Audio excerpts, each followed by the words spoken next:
Solusyon. Ika-4 na araw na po ngayon ang pagkukumpuni sa southbound lane na Magallanes Interchange.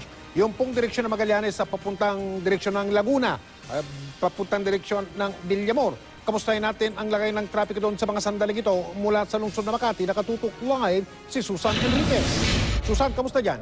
Naka Mike, sa mga oras dahil rush hour na talaga may build up na rin ng mga sasakyan, yung mga galing ng Manila papunta dito sa south, yung Parañaque, Alabang, Muntinlupa, ayan, Cavite, ayan, Laguna, no?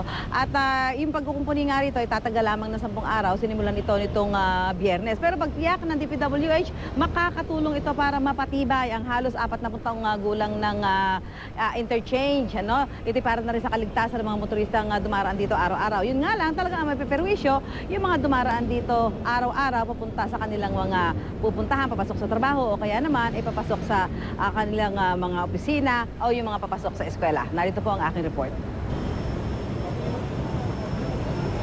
Mistulang Jigsaw Basel ang 300 metrong haba ng southbound lane ng Magallanes Interchange. Ito kasi ang mga bitak ng tulay na nilagyan na lang ng pampatibay ng DPWH bago pa sinimula ng rehabilitasyon nitong Biyernes ng gabi. Halos 40 taon na ang tulay at hindi pa raw dumadaan sa kahit anong malakihang pagkukumpuni. Kaya kung dati raw ay 9 na pulgada ang kapal ng konkreto, ngayon ay gagawin itong 14 na pulgada. Ayon sa Department of Public Works and Highways, bahagi na rin daw ito ng pagtiyak na magiging matibay ang tulay sa lahat ng uri ng sasakyang dumadaan dito. Yung dating konkreto na 9 inches, gagawin na naming 14 inches. Tapos tsaka sa lalataran ng asphalt overlay para mas smoothen. Para bukas na itong southbound lane. Ang matitira lang yung expansion joints. No? Dahil sa pagkukumpuni, sarado ang buong southbound lane ng tulay. Kaya ang resulta, katakot-takot na traffic. Wala naman, traffic lang kasi. Traffic, masyadong traffic. Napiktuhan ng traffic. Hindi tuloy-tuloy ng biyahe, sobrang traffic. Kanina, nag-inspeksyon si MMDA Chairman Francis Tolentino. Ipinaalis niya mga obstruction o sagabal.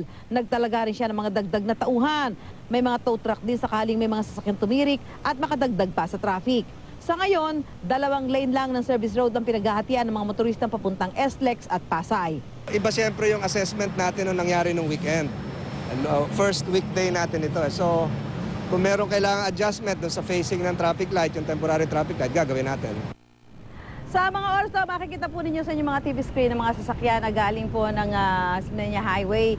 Ayan, nakikita ho natin. Hindi naman ho siya standstill, nakikita natin gumagalaw naman ho. Bagamat talagang 2 lanes lamang iyan. At hindi naman ho talaga maghapon at magdamag na nagta-traffic dito. Natural lamang na kapag rush hour, gaya po ngayong oras nito, medyo kakapal ho yung volume ng mga sasakyan. Pauwi na sa kanilang mga tahanan, yung galing sa eskwelahan, yung galing sa kanilang mga trabaho. Kaya medyo ganyan ho yung makikita nating volume. At talaga naman ho kahit pa paano yung mga tauhan ho ng MMDA ay nagtutulong-tulong para maisaayos yung daloy ng traffic. Yan naman nakikita ho ninyo, yung bahagi ho parang pinaka-intersection na yan, nandiyan sa may ilalim ng Magallanes Interchange. Yung mga sasakyan yung nakikita nyo yung hulihan, na sasakyan yun ho papunta ng SLEX mismo, yung Alabang, Muntinlupa, Parañaque. Yun naman nagko-cross, ayan, ayan ho yung mga papunta ng Rojas Boulevard, galing po yan sa SLEX. Samantalang yung nasa kabilang sa kanang side naman ho, pwede mga kumanan papunta ho ng Rojas Boulevard, galing ho yan dito sa Osmeña Highway at talagang nakatutok ho dito ang mga tauhan ng MMDA para maisaayos ang daloy ng trapiko, lalo na kung magkakaroon ho ng aberya doon sa ilang mga motorista. Mike? At sana, Susan, wag ulanin yan lugar na yan hanggang matapos yung pagkukumpuni sa, sabi mo, sa darating na araw ng linggo. Tama ka dyan, Mike. Dahil sabi nga ng DPWH, ang magiging kalaban nila dito ay yung ulan, Baka magkaroon ng aberya. Pero kaya ho, sabi niya, magdasal na lang din tayo at magtuloy-tuloy yung kanilang repair hanggang sa darating na linggo. Mike? Maraming salamat, Susan Enriquez.